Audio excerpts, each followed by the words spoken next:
It's showtime. Hey, welcome to the Compassionate Haters Survivor Podcast. This is the only Survivor podcast for compassionate haters. My name is Jake Scheidel. Each week I ask my best friend, Thomas Powell, if he didn't watch a certain reality show. Hey, Thomas, how you doing today? Jake, I'm doing great. Have you done your taxes yet? Yes. And that's finished. That's good for you. I have not. Oh, Might never sorry. take that long to do, but I have put them off. Yeah, that's in a few days, so get on it, people, and you better do them right, or somebody's going to get in trouble. You don't want to end up like Richard Hatch. Don't want to end up like Richard Hatch. Oh, like from the show, Richard Hatch from Survivor. I remember. Yeah, the Richard Hatch, which is the name of the Hatch in the show Lost. Yes. I always said the Hatch was kind of the 17th character of Lost. Mm-hmm. But you definitely don't want to have the IRS come after you, because when they do, you're going to be like, why are you doing this to me? Yeah, I remember when the Hatch said that in the show Lost, a famous show that took place on an island from everyone's favorite decade, the 2000s. Am I right? Oh, if I could only go back. Imagine being a child once again. But of course, Survivor started 50 years ago, Thomas. Did you watch Survivor 50 in the hands of the fans last night? Sure did. Did Survivor premiered when George W. Bush was president, right? Survivor premiered when Bill Clinton was president. Okay, so it was in still 2000, so George W. Bush had not been elected yet. Yes, May 31st, 2000, I believe, was the first air date. So we got one season with Bill Clinton as president, and then I think everything for a while after that, W was our president. W was the president for a long time in the 2000s. Wouldn't you be so relieved if you woke up, you turn on the TV, it's like one of those big tube TVs that our parents had. Yeah. And George W. Bush is there. And you're like, oh, finally. Yeah. You know, back in a time of civility. You know what my favorite fact about George W. Bush is? What's that? His entire presidency is within one singular decade. It's very nice. That's true. Mr. Obama, famous Survivor player and doctor, started in 2009, and then he went to the 2010s. It's like, are you a 2000s baby or not? Come on. Yeah, the only other president that you can say their entire presidency took place in one decade since then is Joseph Robinette Biden, because he was a one-term president. That's a really good point, actually. What a time to be alive. And why were we talking about the presidents? Well, because there was once a simulated season of this show called Survivor Presidential Island that we did before this season. Survivor Oops All Presidents. Oops All Presidents is the season we did. And I'm realizing now it wasn't actually that recent. But it was a season of Survivor that we did. And this one is called Survivor 50 in the hands of the fans. And it's been okay. It's been pretty good, I would say. Yeah. Largely because of the cast. The show itself is not doing anything. In fact, I think this is some of the worst production that we've ever had on a season. It just happens to have a very good cast. Yeah. This week's episode was called That's Not How I Play Survivor. Pretty good. Pretty good title. It's a great title, and especially given the context of it. Mm-hmm. I do like the subtle judgment when he says that. Yes. It is very... He's legit pretty mad about it. So at camp, the Toronto International Film Festival says she's upset because she wasn't prepared to say goodbye to Camilla. Fair? Neither was I. No. Big sliding doors moment, by the way, I was talking about with people I was watching yesterday. If Camilla takes out Rizzo... Big time sliding doors right there, because if she takes out Rizzo, Jonathan probably sides with her if they end up in the same thing the next time around. What's the name of the alliance that they give the the Cerizard of Oz or whatever the fuck he's called. Like Cerise Wizard of Oz, but I like yeah, Cerizard of Oz better I actually. think I do too. But which is I think I was trying to remember. I was like, I think it was more complicated than this, but it's like the dropping the on Facebook. It's cleaner. Yeah. But that alliance never happens. Yeah. And also, Genevieve would almost certainly still be in because she would have gotten Rizzo's boomerang idol. That's a really good point. Thanks a lot, Jonathan. Well, no, it's not Jonathan. It's Camilla chose wrong, which is why Jonathan didn't vote with. Where did she choose wrong? She went for Charlie instead of Rizzo. Oh, and that one. Right. Yes. Right. That is the big decision, and she made the wrong choice. Gotcha. Yeah, I forgot about that one. That was like 2 weeks ago. Come on, man. There's been so many blood moons since then. You know, all the twists that we love as Survivor fans, and we were asking for. Voted overwhelmingly for twists. Okay, so Chrissy appreciates how eloquent the Toronto International Film Festival was when she explained how she was feeling. She's so well spoken. What a cool thing to say to a black woman as a white woman. Yeah, it's like I think you could have just said like I think that I appreciated the way that she put that because I do think it's not a bad idea to just be like I'm not going to yell at you guys or anything. I just need a minute to collect my feelings on this. I think that's fair. Anything other than that's fair is probably the way you just spoke. Pretty eloquent, actually. Very eloquent. I've been called that before.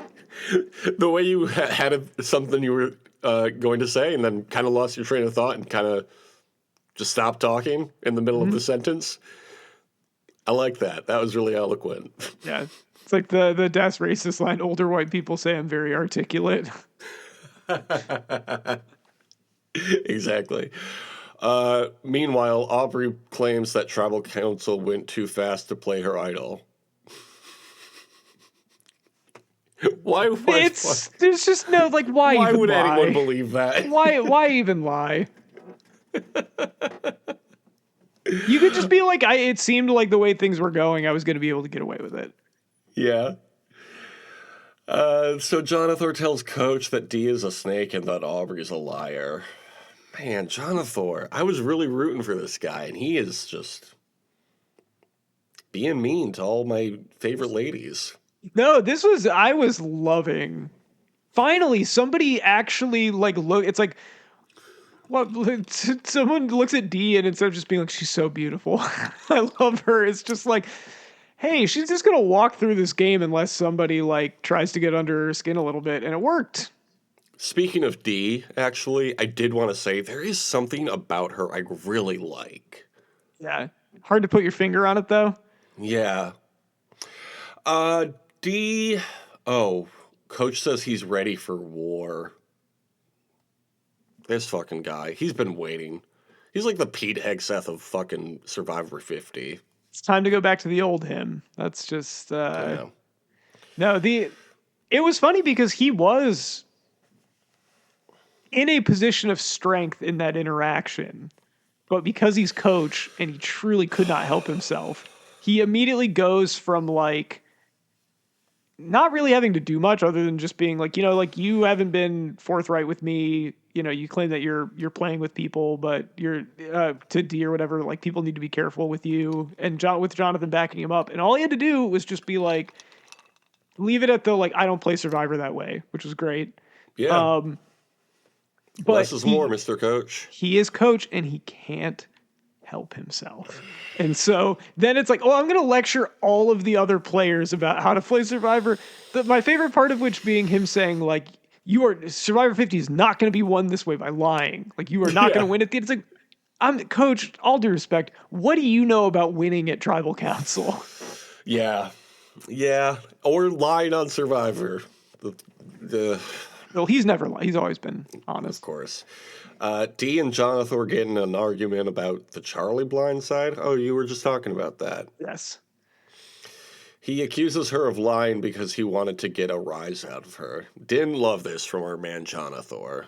No, this was great. This is exactly what you needed to do because Dee has been totally even keel and calm the entire time, and she's hypnotized people with her teeth.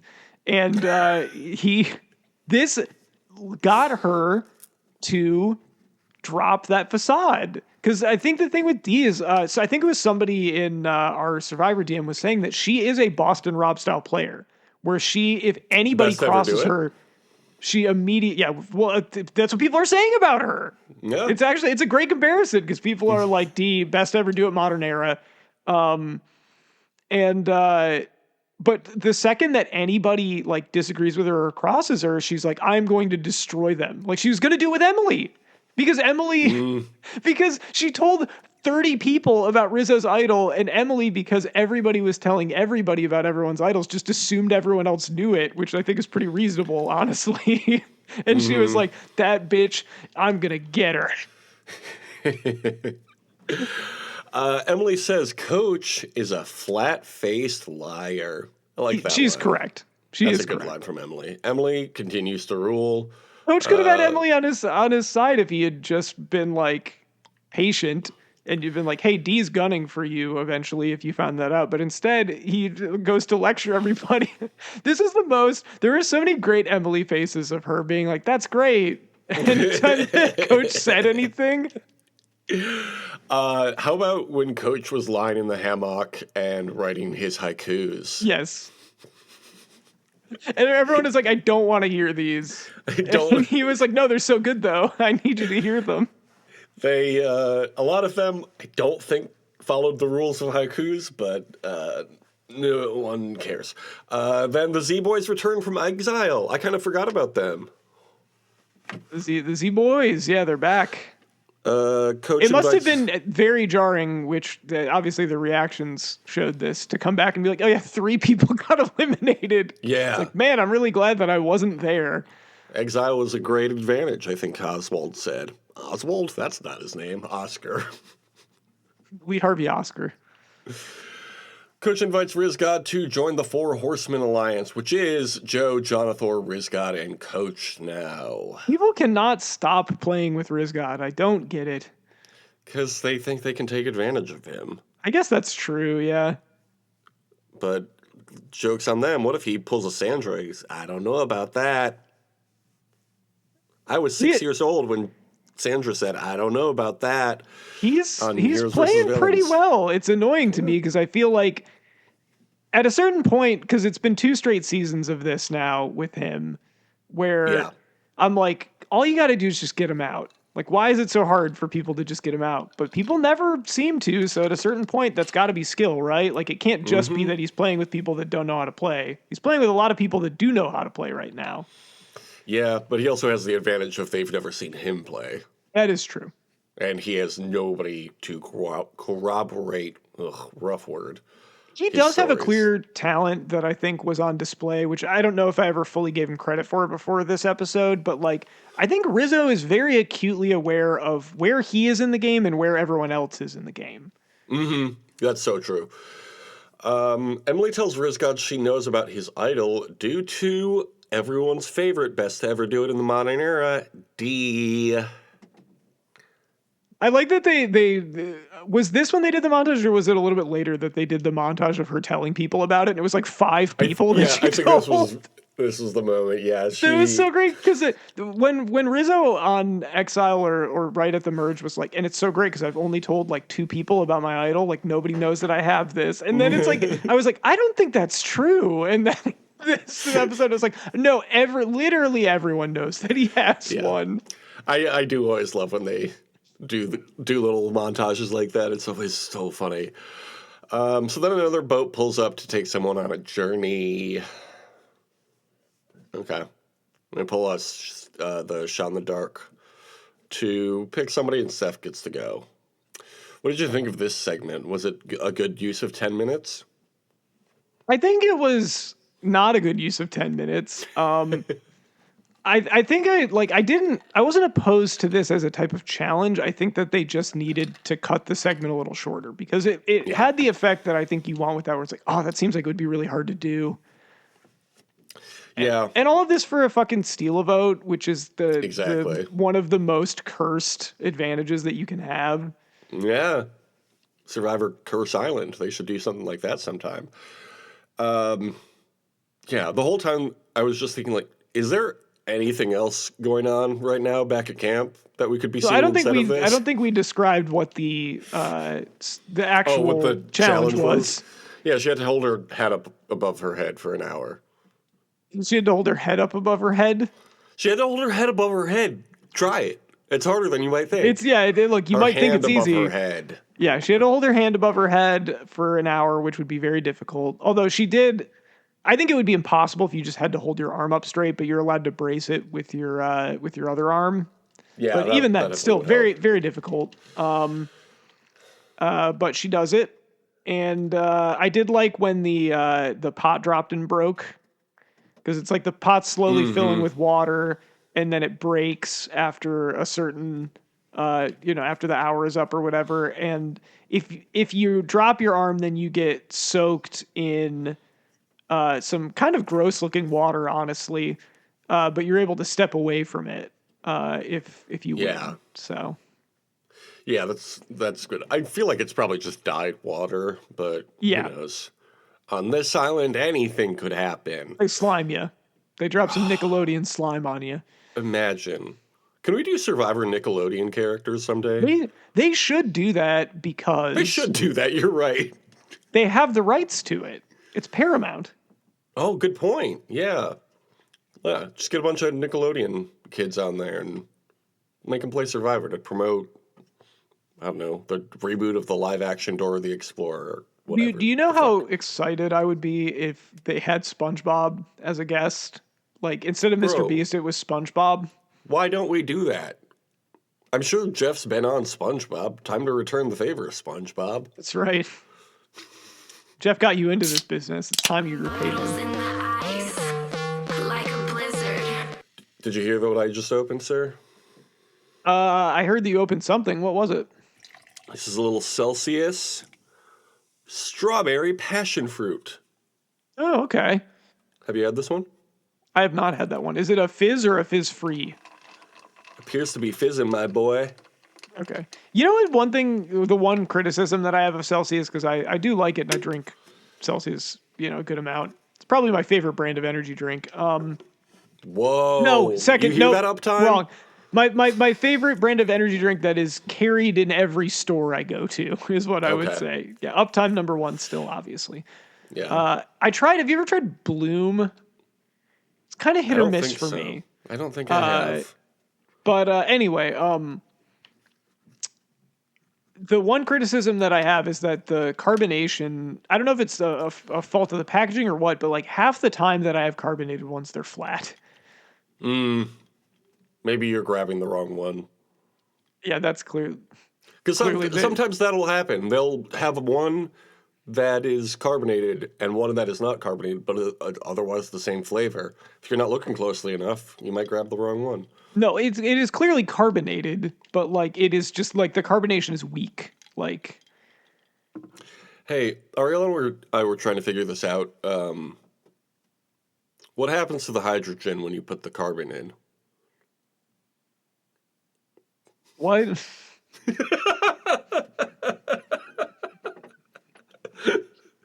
It's a good question.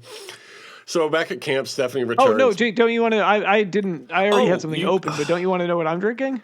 Yeah, please tell me. Well, let me tell you, I am drinking a Celsius, and this one is not supposed to be carbonated, so it is a fizz-free peach mango plus green tea, the one that I drink a lot. Ooh, yeah, that's a good one.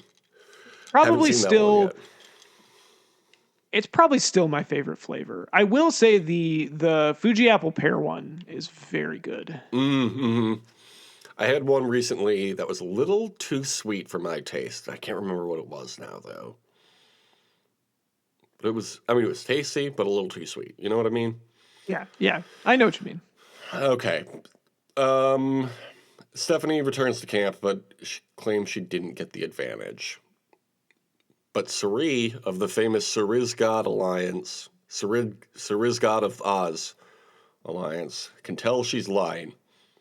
Sarizgod of Oz? That doesn't sound good. This was fantastic. This is such a good Suri moment. Suri showing how it's done. I love how Steph goes, I do think my secret is safe with Suri. And then Suri immediately tells everybody. Rizgod is now ready to cut D. Man, these new era players are not, looking out for each other. No, they're not. It's true. But that's what the new era is all about, isn't it? It is. Okay, so at the reward challenge, they have to push a big ball through obstacles, climb the big ball, and do a puzzle. Hooray! You know what? We were having a discussion of this at my watch party, and I think that this is a real failing that I think people complain about the puzzles a lot, and they should, because the puzzles are overdone. Boring. But the thing is, I have no problem with the relay challenge. It's just that when the puzzle is there, it just means you don't really pay close attention to or care about anything before the puzzle, because the puzzle is always going to determine the outcome. It almost never matters what happened before. Mm-hmm. And I think that they just need to have more end things that aren't puzzles, whether it's when we were watching South Pacific, whether it's shooting some targets or, shooting the coconuts. Sandbags. Yeah. Throwing sandbags, stuff like that. Something that is a little more visually interesting. Yeah, that would be nice if they tried a little harder. Yes. The winners get Chinese takeout and a Chinese takeout staple, brownies. Was this a joke? Yeah, I think he was telegraphing it was going to be fortune cookies, and then the joke is that it was brownies, which are not a staple. Why? I think the brownies are. I would much rather have brownies than. I think a fortune cookie is way too insubstantial to ever be excited about on Survivor. It's the best part of a Chinese takeout meal, though. That is not even close to true. I don't know what the fuck you're talking about. I love to read My Little Fortune. Yeah, they're fine. They're the most mid cookie of all time. Wow. I think that's a wild take, but whatever. What other cookie's going to give you a fortune? If I had a lot of money, I would give away fortune cookies that had actual dollar bills in them. Oh, that would be sick. It would get you sick. Eating dollar bills? I can't be doing that. Can't be doing that. So they do a schoolyard pick for captains. What? They do a schoolyard pick for captains. How does that work? They do a schoolyard pick for captains. They do a schoolyard pick for captains. How does that work? I'm sorry. I know this is my note, but I don't understand. What is a schoolyard pick? A schoolyard pick is when you... Oh, no, they pulled they pulled a rock out of a bag, right? You're looking at your own writing. You're looking at your own writing and doing the Melania whale post. What is she thinking? Yeah. So they do a schoolyard pick, and we don't get to see it because we had to spend all that time looking at Stephanie holding her head above her head. We had to see that. Would have been nice. Would have been cool to see a schoolyard pick for captains, but I guess the producers were also confused. Then Jake would know what he had written down. He would understand it. Jeff said, all right, we're going to do a schoolyard pick for captains. And the producer's like, I don't know what the fuck that means. We're just going to do random groups again. They just cut around it. So the blue team wins this one. And here's my thing. He keeps calling them blue and purple, but they're really more like teal and pink. Yeah, it's true. I don't like I that. agree. He's wrong. Jeff is wrong about this. First time for everything, I guess, Jeff.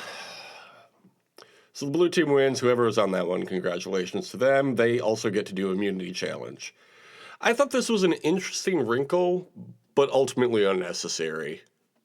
It was unnecessary, but it also, I was prepared to be very annoyed because I thought that they were going to do the thing where they were going to do a smaller tribal again. I was too. And I was very grateful that the team portion of it was basically just the reward. And, which is fine. Then, yes, and there's only one individual immunity, which is good. Yeah. They have to stand on a balance beam while balancing on a long pole on your head with a ball on the end. Okay, cool, fun. As soon as they did this, I was like, Ozzy's going to win. Yeah, it's fair. Devin said he has respect for boom operators everywhere while watching this challenge.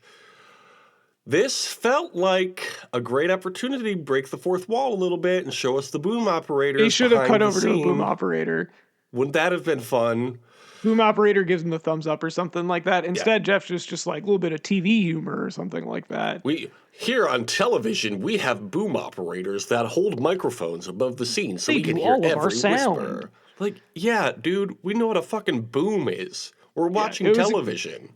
As someone who is a bit of a Devins hater, good on Devins. That was a fun little joke. I liked it. I also saw as soon as they cut to them, you know, like the when Jeff's explaining the challenge and everything, and it shows everybody, you know, posed with their stuff before it had officially started. Yeah. The second I saw Devins, I was like, he's going to drop 2 seconds after they start this, and he did. Yeah. So Ozzy wins this one. Yazzie. And he's now 1 away from tying classic best to ever do it. Boston Rob, record 9 individual immunity wins. How about I think he's going to break that. I think that's very possible. And I feel like he's the right person to do that. Okay, so back at camp, Chrissy tells Toronto International Film Festival that it's either Dee or Aubrey. Coach and Aubrey talk about getting the target off of her back. Okay. I like Coach and Aubrey together. I think this is a fun alliance. It is, because Aubrey is the exact type of player that can take him into the end and then beat him. Mm-hmm. Jonathan figures they shouldn't waste votes on Aubrey since they know she's playing her idol. What a twist. Well done, Jeff and Team Flint. These idols really worked out how you expected them to, huh? Yeah. Well, they're idols where you're very incentivized to get rid of them as soon as possible, I guess, because you have a target on you from whoever gave it to you once it's post-merge. Yeah. So they decide to split the vote between Dee and the Toronto International Film Festival. Coach goes around telling people his plan and says Dee is the next dragon for him to slay. Yod's Coach, right? Also, all of this friction comes from the insistence on splitting the vote because of someone's shot in the dark. You should never be planning anything around anyone's shot in the dark. Yeah, but they shouldn't be in the show anymore. What if it happens though? It could. It's happened 1 time. It's happened 2 times. It only happened 1 time that it mattered. Yep. So Coach and Aubrey do a fun little dance at camp. That was fun. Yeah, I like that. I like seeing people hanging out. It's always a good time. And then this is when it all goes down. Devins tells Christian the plan, but lets him know they think he's a flipper. Christian, I don't think is long for this game, actually. Coach gets pissed that Christian learned the plan. Why did you tell Devins? This is one of my favorite moments of the entire season was Rizzo having to step in and being like, dude, if you then why did you tell, you didn't know that him and Devins are playing together? Like, what do we... Yeah. Coach writes more haikus while sitting alone in the hammock, while Emily and Jonathan make fun of him from afar. Pretty good scene. Pretty fun time. The Dragon Slayer is back, baby. I love the Dragon Slayer. So funny that there's any point where Coach was like, I'm playing a different game. And then he didn't really, and now is fully just gone back. Time to go back to the old me. Mm-hmm. I said this on Rome's reality pod already, but this is really South Pacific too. And if Coach keeps making it further and further, it's more and more correct. But Emily wants to take out Coach. I hope this doesn't happen. I love having Coach on my TV. Honestly, if you're Emily wants to get rid of him because she's annoyed with him, and I understand that based off of everything that he was doing this episode. But Coach is not a threat. He's not going to beat you. Yeah. I do love that everybody who watches Coach loves Coach, and everybody who has lived with Coach for a prolonged period of time is tired of Coach. The whole time that he teens to 50. The whole time that he was doing all this, I was like, man, I wish Tyson was playing up this season. Not Coach. Tyson was on Winners at War, right? Or no? Was he? I think Coach wasn't on Winners at War, but I think Tyson was. Yeah, he was not. But this would be the third season that he would have played with Coach. Yeah, it would have been fun. And the first one since he had one of my favorite moments in the history of Survivor, where he ripped into Coach that one time. Stop wearing feathers in your hair. I'll never forget. That's a vocal stim or whatever. The only person that really could have pulled off doing that, because it's just like the exact person to come up and just be like, no one believes anything that you say. Everyone is so annoyed by you. I might have to go rewatch that whole scene. Oh, it's so good. It's especially good, having watched him on screen for, the last 2 years. Be finally somebody talking sense into this guy. It's so fun. Because for most people, it's just it's not worth it. It's really, I'll just humor him. It's not worth it. And Tyson is the exact kind of person who is so unafraid of conflict that he's like, nope, I'm gonna. And he did have a closer connection with him than the rest of them on that. That's true. Did. They had played together too, so I think it was easier because he's like, look, you've played with me before. I humored you last season. I can't do this anymore. Mm-hmm. But all these newbies loving Coach, and I'm with them. Another thing I'm loving is these wildlife shots.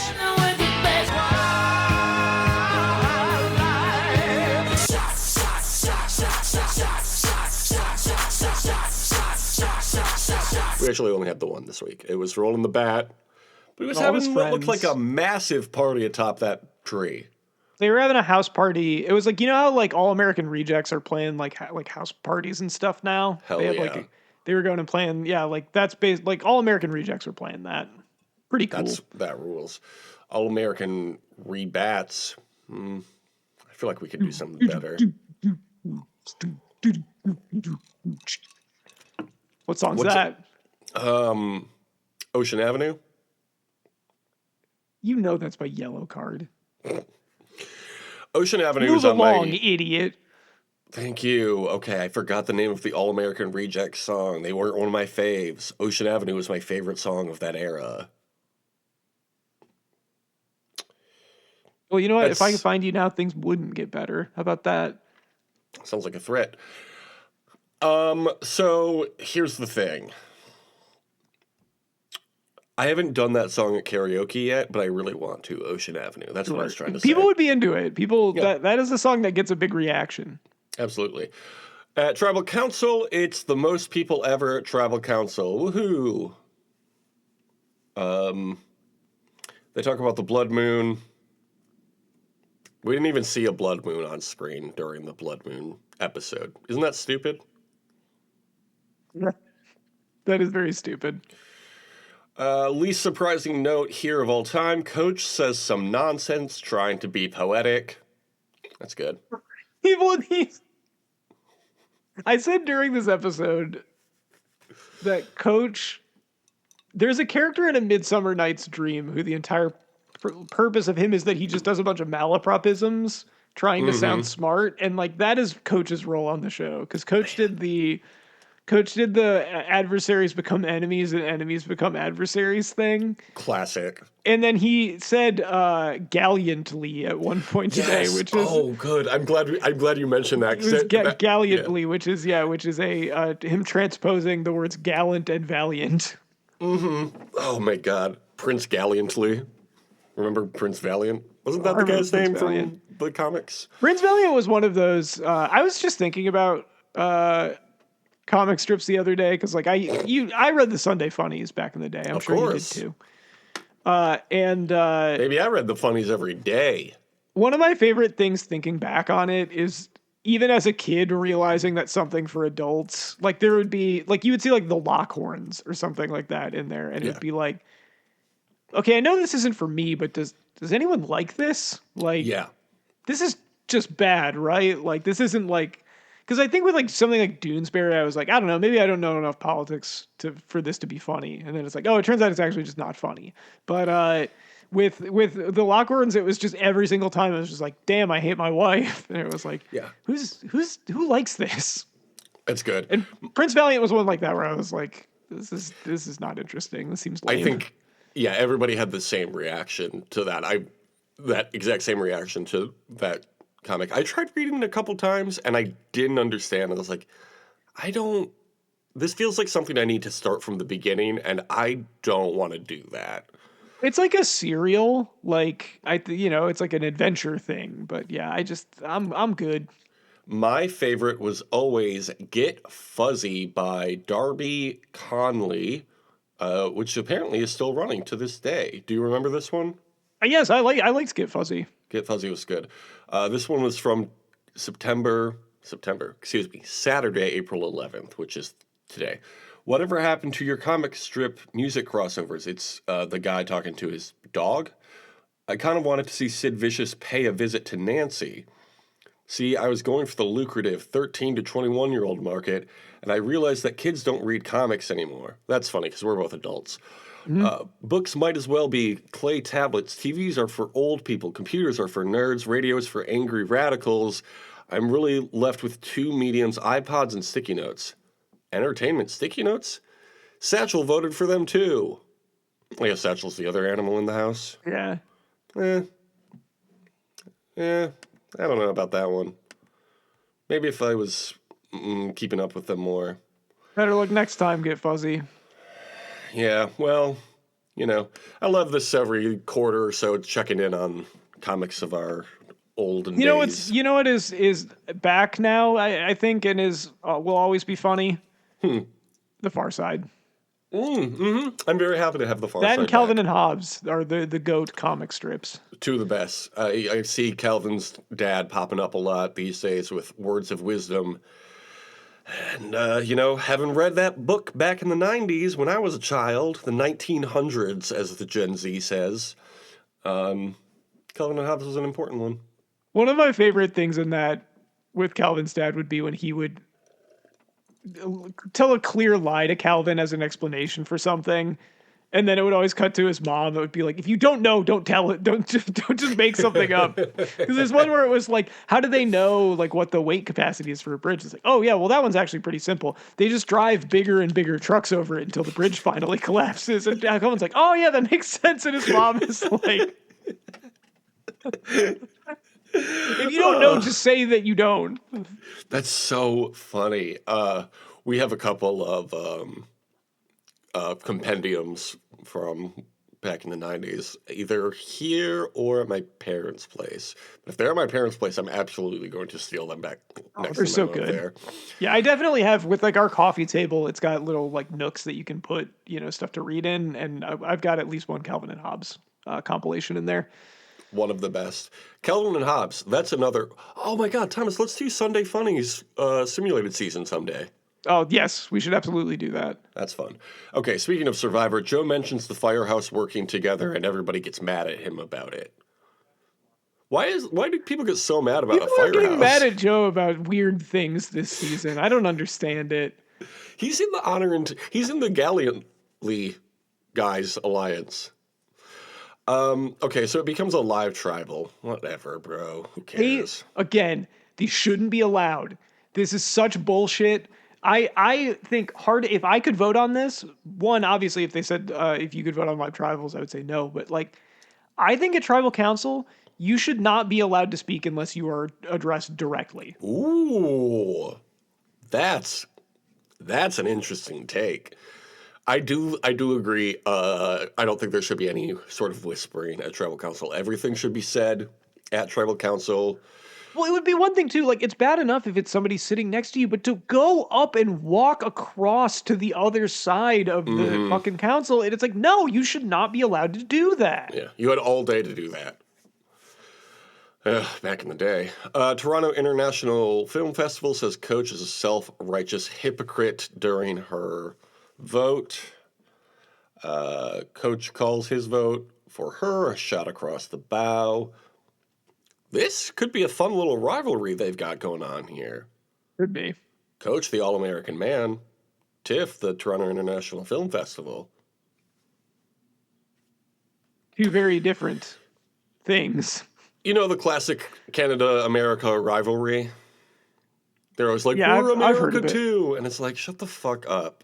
You know? That's how I feel as an American. A real American. Aubrey plays her idol and wants to thank the wickedly talented Billie Eilish. Adele Dazeem.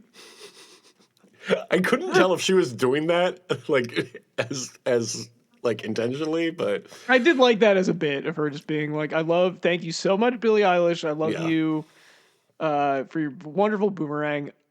In the moment when she played this, I was like, oh, sweetie, you didn't have to do that. But I do think that regardless of whether she needed to play it or not, like vote wise, I do think just not having it be a thing people can focus on you with, especially with for someone like Devins, where like he had an incentive to get her out and now he doesn't. Yep. I do think that just having that target off your back and being able to play a more low-key game for somebody like Aubrey is much more important, especially because she does not appear to be in danger at the moment. Yeah. I think she's doing a really good job. She seems to be in a really good place.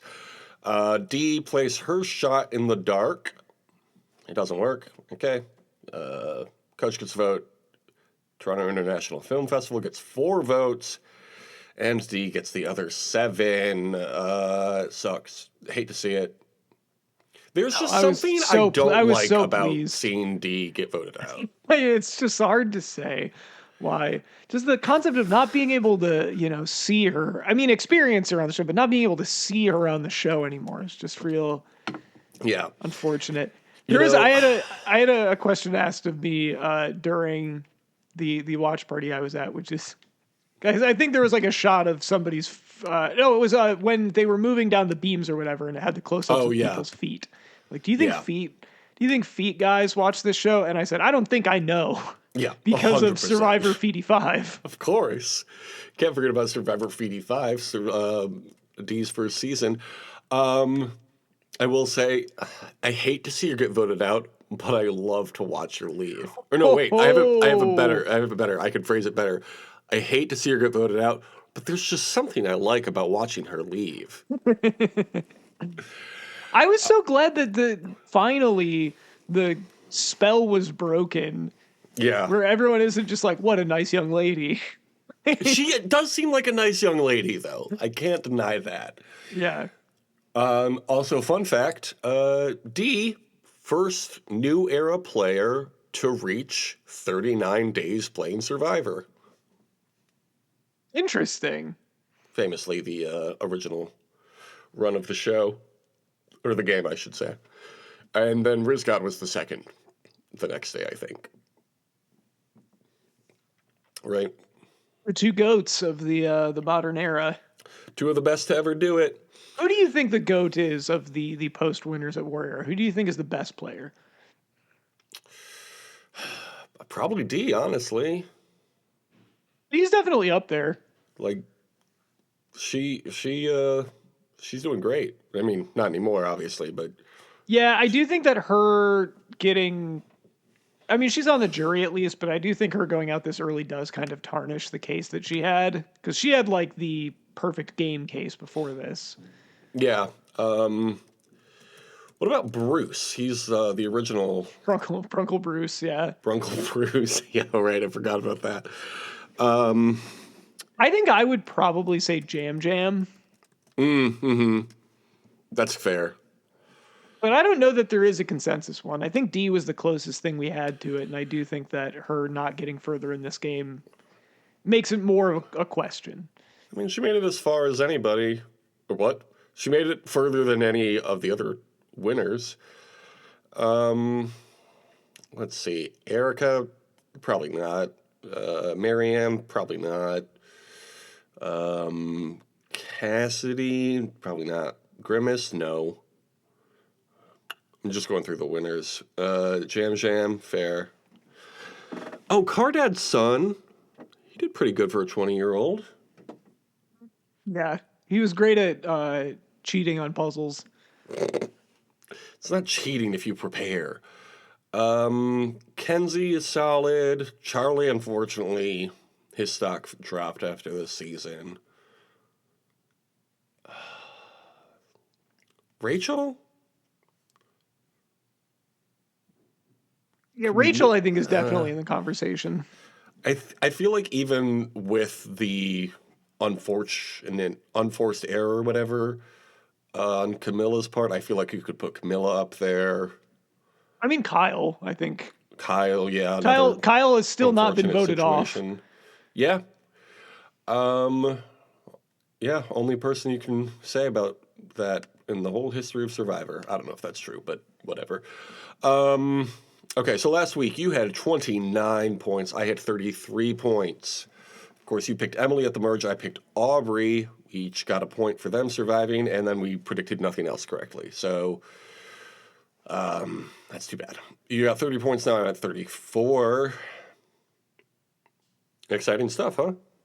Very exciting. Well, I just was like, I was so red hot after picking Applebee's last week that decided to take it a little easy. Yeah, just a cool down period. You're rebuilding, as they say. Okay, who's winning your reward? I will say none of us got the reward right for that. Who did we pick last week? You said Coach, I said Chrissy. Both of them were on the losing side. It is true. I'm going to say Ozzy is going to win reward.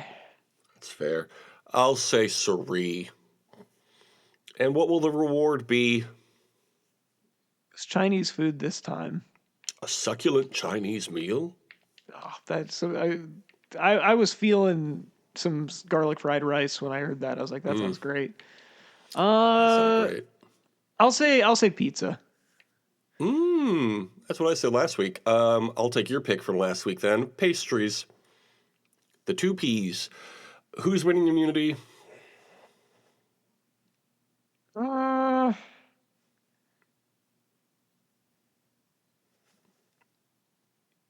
I'll say Jonathan. Okay. I'm going to say Yaz Z, Ozzy, Oscar, the Z-Boy, the Oz and the Cerizzy of... What is it? The Cerizard of Oz. Cerizard of Oz or Cerise Rizard of Oz. It's not great, guys.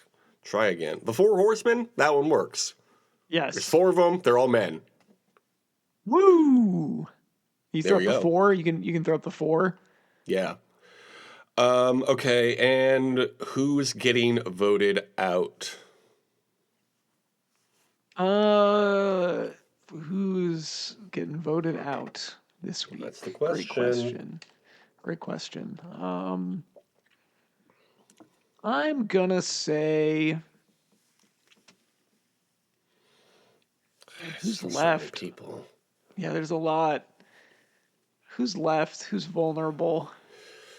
Aubrey, Chrissy, Daniel, John, Marcus, Emily, Coach, Stephanie. I'm going to say Devins. I'm going to say this is Devins' week.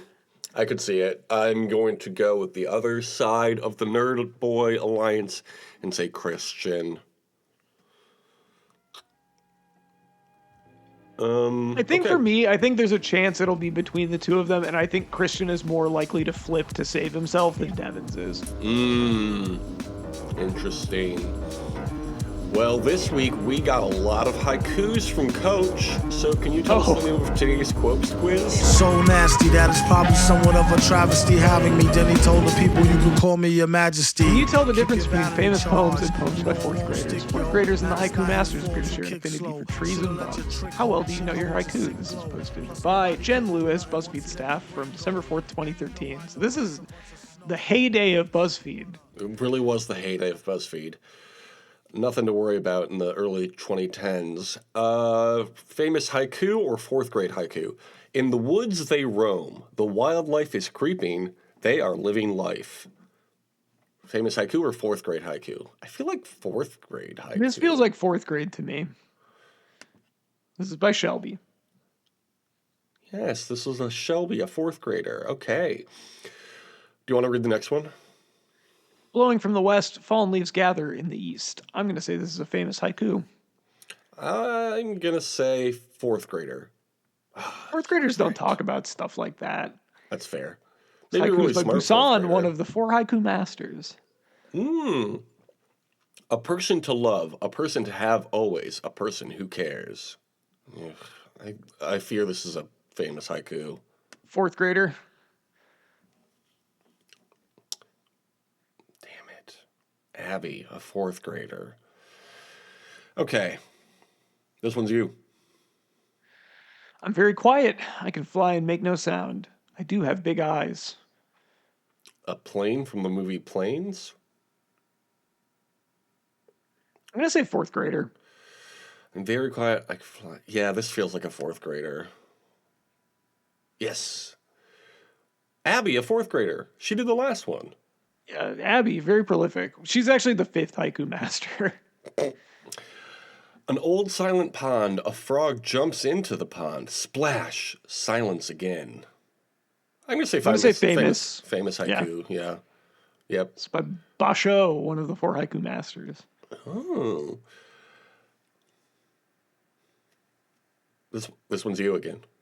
Don't weep, insects. Lovers, stars themselves must part. This is not a fourth grader. This fourth is a graders famous don't haiku. talk like that.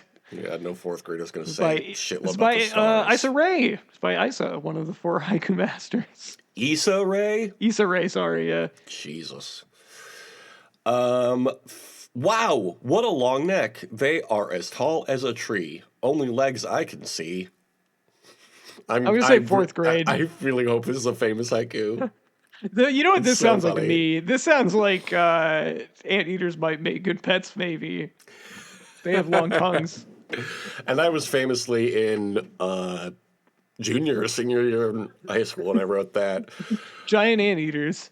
This was written by a fourth grader named Ashton. Okay. No one travels along this way but I, this autumn evening. Famous. That's a famous haiku. I feel like I've heard that one before. It's by Basho. Oh, he did one of the other ones. Kind of the Abby of the 4 horsemen of haikus. The moon shines brightly, beautiful glowing white moon, a waxing crescent. I say famous. I'm going to say fourth grader. And I was right. It is. I didn't think that McKenna. they knew about waxing crescents. It felt like a lot of, I just learned this. Like, you know when a kid just learned something, so they say it all the time? Like, they just learned what a crescent was. And 3 different adjectives before moon feels like a child trying to make the word count. Sure. Or syllable count, you know? Kind of like our man Coach. Oh my goodness, you can read this one. I kill an ant and realize my 3 children have been watching. This is a famous haiku. That's a famous haiku, yeah. Fourth graders famously don't have children. They don't have children. Especially not 3 of them. Kato Shusan. Don't know them. Not one of the 4 haiku masters. Some trees can be short. From a seed to a tall tree, they can also be. Well, that's kind of fun. Kind of fourth rhymes. grade. That seems like a fourth grader. And it How was many, a fourth how grader many by of these are Ashton. there? I thought only 8, but we're on to number 12. I found my bunny when I found him. He was dead. A cat killed my pet. Fourth grader. Fourth grade. And this is the last one. Ethan, a 4th grader, from Survivor. I got 9 out of 12 correct. He scored better than 64% of all other quiz takers. Thank you. I got 11 out of 12 correct. You scored better than 96% of all other quiz takers. Damn it.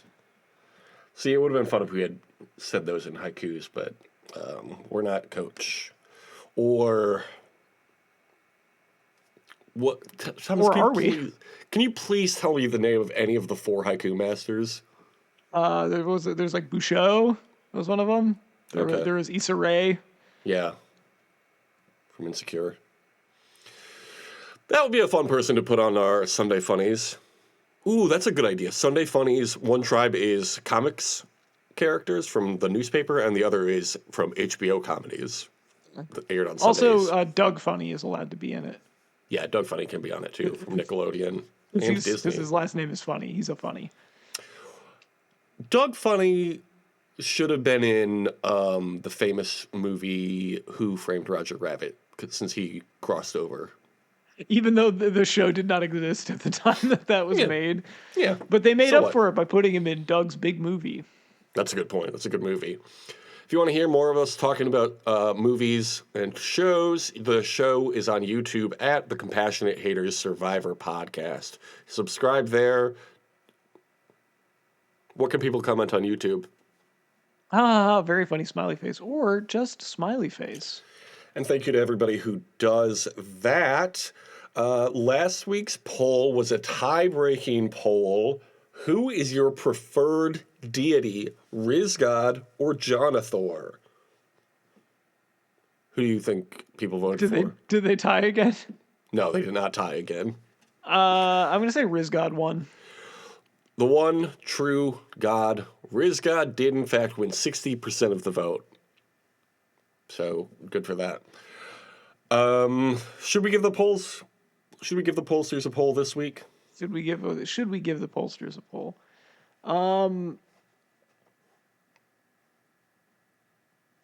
I feel like a coach-related one would be... Yeah, people love to talk about good. Coach. Better coach. Who do you like better? Do you like the Dragon Slayer or do you like the Tidewalker better? Ooh, that's really good, actually. I feel like nobody's talking about that yet. Because we do kind of see a reinvention of the characters every time they come back, huh? Kind of like wrestling in that way. WrestleMania's coming up soon. Yeah, which coach gimmick do you like better? Yeah, which coach gimmick is your favorite? So, what's next? You can vote on that at the Official Haters Survivor podcast on YouTube. You can also listen to Rome's Reality Pod every week on YouTube with Rome from Survivor 47. Thomas, what's your social media? You can follow me at tom.tom.bsky.social or at tom.tom on X, everything at formerly known as Twitter. All right. We have 3 shows on Patreon. You can go to patreon.com/justpodcast for those. We'll be back next week with the next episode of Survivor 50 in the hands of the fans. Jobs Coach. Have a great summer. Deuces. I think I have a new least favorite ad campaign, beating up the Charmin Bears. Oh, wow, okay. I know. It's been a long time that they've held that top spot. But have you seen these, like, Nutra milkshake ass shaking in a diner commercials? I don't think that I have. Oh, boy. Keep an eye out for them. They play them all the time. What do they play them during? Like, what are you watching that? YouTube. You know YouTube? So I am currently paying for it's not super expensive. I think I got like the first month free, but I think it's only like $8 a month or something. But I'm paying for the one that like the only time there's ads is on music. I will tell you, it has been worth every penny for me. That's great. I hate that I have to look this up now because now it's going to be in my algorithm. Okay, I'm sending you a link on Blue Sky. Protein milkshake brand Nuri wants you to shake ya can. Oh boy, See, just the already, screenshot of this I already don't like. Yeah. Hold up, that's a protein shake? I was like, I'm never unmuting this commercial. I can already tell it's going to be bad vibes. Yeah, it's pretty bad. This commercial, it's also like twice as long as it should be. Mm-hmm. I'm sorry you had to see that. Yeah.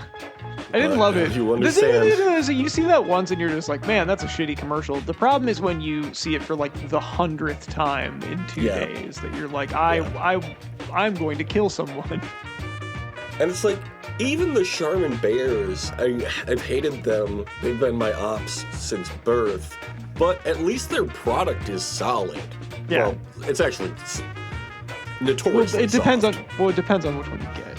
Yeah. You get the extra strength or you get the soft. Yeah. But it's a solid product nonetheless. Yes. And not to be a nitpick, but also, the butt's not even the sexy part of the body that the milk comes out of. Okay.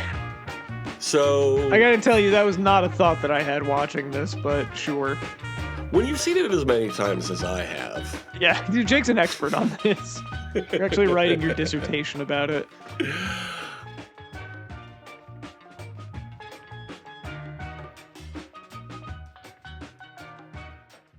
Smarten up, probes.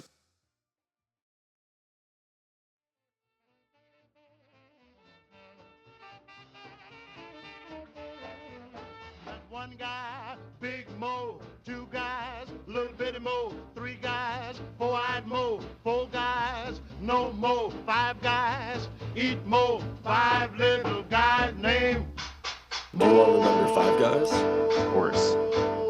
Perfect timing.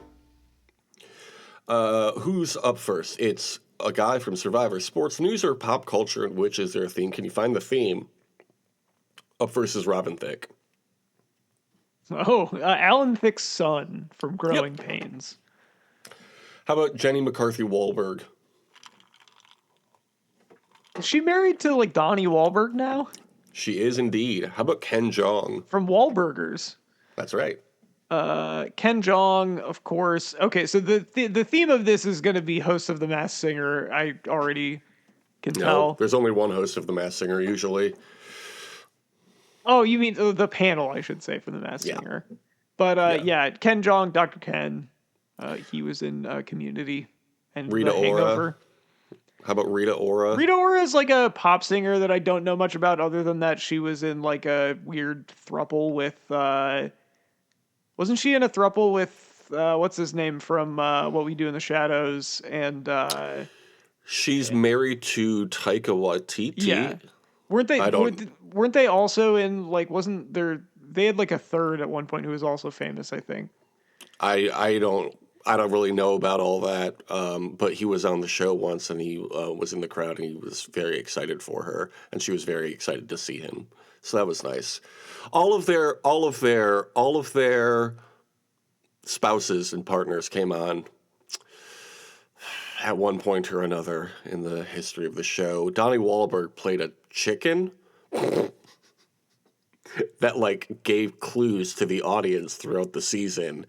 But was like made himself an enemy of the panel, and then it was revealed to be Donnie Wahlberg at the end. So that's kind of funny. It's a fun little bit. Okay.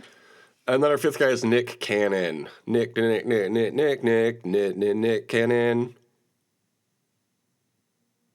Yeah, I know from the Nick Cannon show on Nickelodeon. And that's Cannon. And Drumline. You better Drumline. There was another, not to always be talking about The Masked Singer, but we did just finish the most recent season.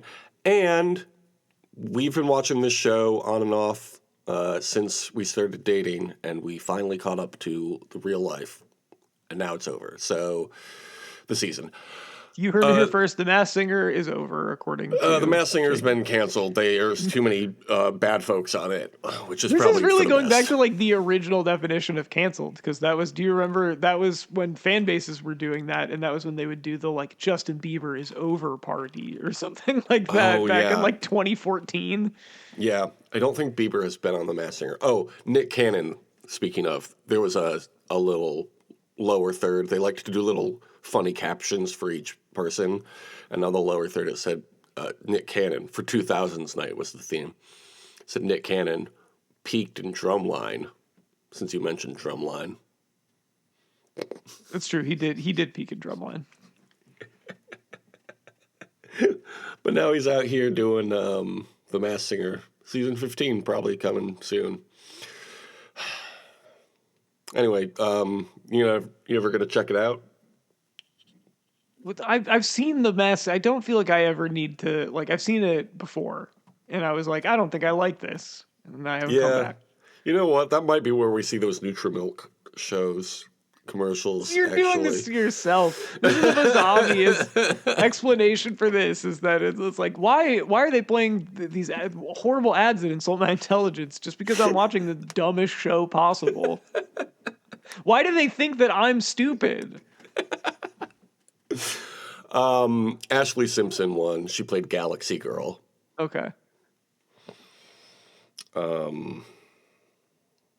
Somebody else. Remember when she was lip syncing and it messed up on SNL? Yeah, they talk about it on The Masked Singer. But then she what won. was the she had to like pretend that the skipping was like part of it for a second, right? Yeah, she did like a little fun little dance, like a little jig. And everybody said, "What?" What a moment that was. It was a clue, and then everybody goes, "Oh, of course, it was Ashley Simpson." We all remember when that happened. The 2000s, what a time. Would you go back? Would I go back to the 2000s? Yeah. Probably not. Why? Because you hate being a child? Yeah, I don't know that I would want to be a child again. That's fair. Did you just hang up on me?